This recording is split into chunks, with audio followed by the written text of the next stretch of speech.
It's personal between me and you, and I'm going to do you some serious harm, you big stiff idiot. The untouchable True School Sports Empire proudly presents something the boxing games are missing. Hey, what's going on? It's your boy BT, and I came here to talk some boxing with the thousands of True School Sports subscribers.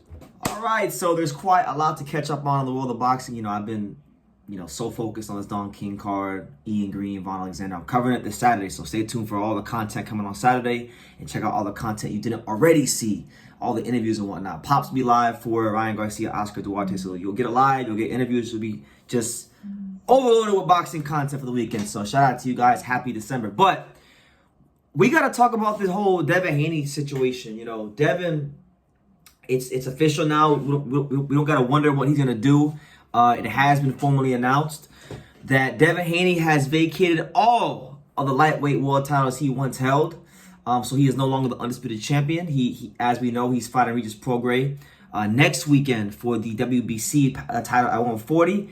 And he's already talking about, if you think Devin Haney's going to sit there and try to go undisputed at 40, nah, man, that's not happening, people. He's already talking about going to welterweight to become a 3-division champion, all right? So my initial thoughts on that before I get to go any further is, listen, I know the fight people want to see at 140 is him and Teofimo Lopez, but Teofimo Lopez is making all kinds of crazy demands for money, so that fight probably won't happen. Subriel Matias is a dangerous fight for Devin. I don't think the risk quite matches the reward enough for Bill to want to take the fight.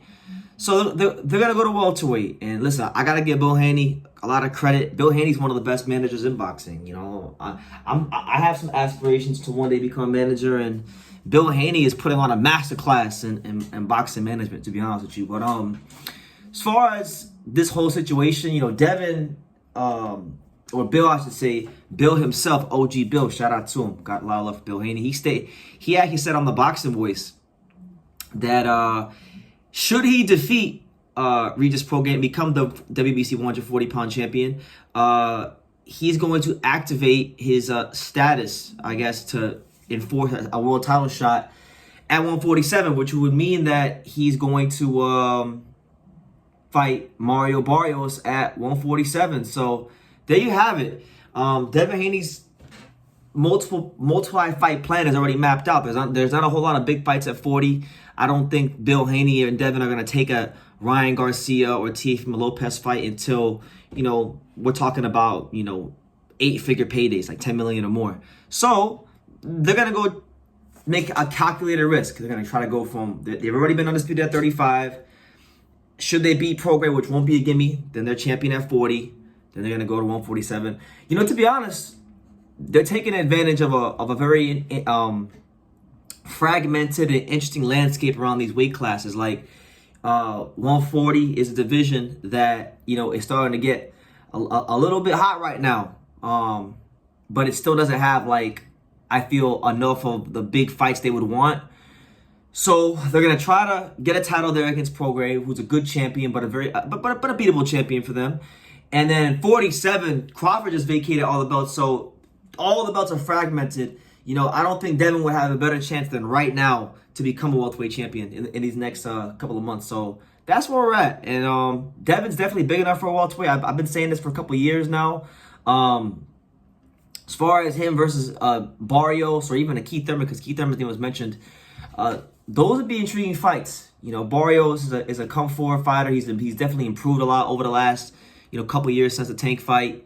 Be very interested to see how Devin looks at welterweight. And then, Keith Thurman, he's a fighter that we know is a big name. A lot of fighters always want to fight Keith Thurman. I remember a couple of years ago, Leonard Ellaby floated the idea around a Gervonta Davis fighting Keith Thurman. So I feel like Keith Thurman's vulnerabilities, him getting hit to the body, all these guys felt like it's sweet at one time, but then, nothing ever happened. So we'll see if it's all talk from Bill. But with the belts being vacated by Devin at 35, it's been reported also that your boy, the cash cow of boxing, one of the cash cows of boxing, Gervonta Tank Davis, he's going to get an email. You got mail. To check your AOL, instant messenger. Tank Davis is going to be boxing's latest email champion. The WBA is going to upgrade him from, regular champion to the legitimate WBA champion. And that's what it's going to be. And it's interesting because Tank came out himself. Gervonta Davis came out himself and stated that, look, I don't want that shit. I don't want the email belt. And I'm glad he's saying that because he had a lot of energy for Devin when Devin was awarded the email belt. So I'm glad he's keeping that same energy. A lot of people are saying that he's ducking and doesn't want to unify with the champions. And I ain't mad at you. I can definitely see your point if you think that. But the reality is Gervonta Davis is a fighter that generates so much money that he doesn't need the belts to validate him. As crazy as that sounds, he's reached that status. Like I've heard Jared Anderson say a belt doesn't legitimize him and he doesn't need to become champion. Well, the thing with Tank is Tank has reached the status in boxing as a box office star, a box office attraction where, you know, a belt might actually be more to his detriment, you know, in certain not every scenario. Obviously, he's fighting like the big fights like against Ryan or Teo or Devin. Then it obviously makes a lot of sense, but you know, it may be to his detriment. You know, he's in a special position where he can kind of, everyone wants to fight Tank around those weights, so you don't really need the belts. The guys are gonna want to fight him regardless if he has a belt or not. If he was gonna keep the belt, I mean, the number one contender is Isaac Cruz. He's been rumored to fight him anyway, so it's not like, you know, he'd be running away from a mandatory that like, it's not like a Lee Wood, Odebek, Komatov situation or something like that, or, you know, he's probably going to fight that guy anyway, with or without the belt.